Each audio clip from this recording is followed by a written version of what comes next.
বিসমিল্লাহির রহমানির রহিম। আসসালামু আলাইকুম। সবাই কেমন আছেন? আলহামদুলিল্লাহ, আমি অনেক ভালো আছি। আর আশা করি আপনারা সবাই যে যেখানে আছেন ভালো আছেন, সুস্থ আছেন। তো বরাবরের মতো আমি নতুন আরও একটা ভিডিও নিয়ে চলে এসেছি আপনাদের সাথে শেয়ার করার জন্য। আজকে কোনো ব্লগ না বা কোনো রেসিপি না, আজকে ছোট্ট একটা ম্যাজিক দেখাবো। আর এই ম্যাজিকটা হচ্ছে 2 টাকার একটা পয়সা। কি অবাক করা একটা ম্যাজিক। আর এই ম্যাজিকটা আপনারা 1 টাকা, 2 টাকা, 5 টাকা বা যে কোনো পয়সা দিয়েই করতে পারেন।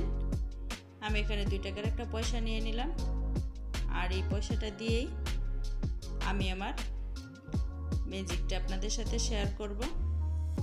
অনেক সময় আমরা 1 সপ্তাহ, 10 দিন, 15 দিন কোথাও বেড়াইতে যাই বা গিয়ে থাকি। যখন বাসায় আসি তখন আমাদের ফ্রিজের যে অনেক জিনিসপত্র থাকে, আমরা যারা মাসকাবাড়ি বাজার করি, তো সেক্ষেত্রে কিন্তু আমাদের পুরো মাসের মাছ, মাংস এইগুলা থাকে। তো অনেক সময় নষ্ট হয় বা কী পর্যায়ে আছে সেগুলা চেক করার জন্য এই 2 টাকা একটা পয়সা নিয়ে নিলাম। আর এখানে আমার লাগছে একটা কাচের মগ।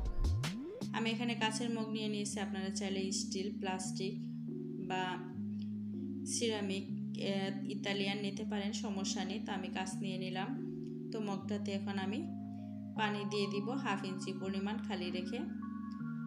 আর এই ছোট্ট একটা টিপস কিন্তু আমার সংসারের অনেকগুলো টাকা বাঁচিয়ে দিতে পারে।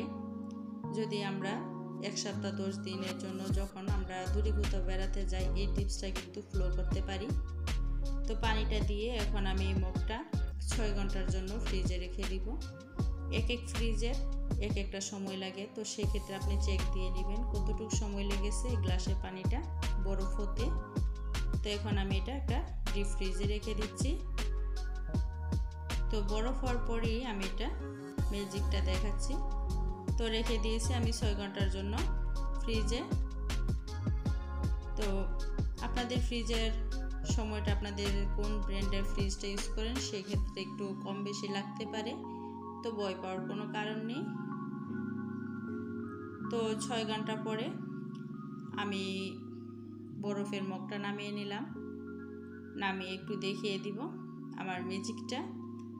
আর আমরা যখন 1 সপ্তাহ, 10 দিন, 15 দিনের জন্য দূরে কোথাও বেড়াতে যাই, তখন কিন্তু এই টিপসটা আমাদের জন্য খুবই উপকারী। এই বরফটার মধ্যে এখন আমি যে 2 টাকার কয়েনটা রেখেছি এটা উপরে রেখে দিব।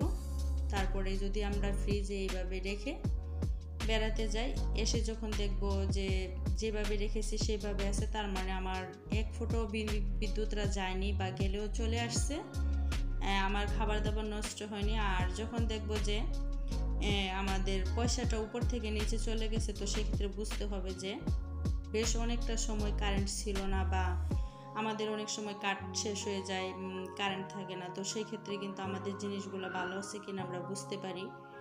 তো আশা করি আমার আজকের এই ছোট্ট টিপসটা সবার উপকারে আসবে। তো যাওয়ার আগে অবশ্যই এই টিপসটা সবাই ফলো করবেন দূরে কোথাও যখন বেড়াতে যাবেন। তা আমার আজকের ভিডিওটা আমি এখানে শেষ করে দিলাম। আশা করি আমার আজকের এই ছোট্ট টিপসটা আপনাদের সবার উপকারে আসবে। তো সবাই ভালো থাকেন আর সুস্থ থাকেন, আমার জন্য দোয়া রাখেন। আল্লাহ হাফেজ। আসসালামু আলাইকুম।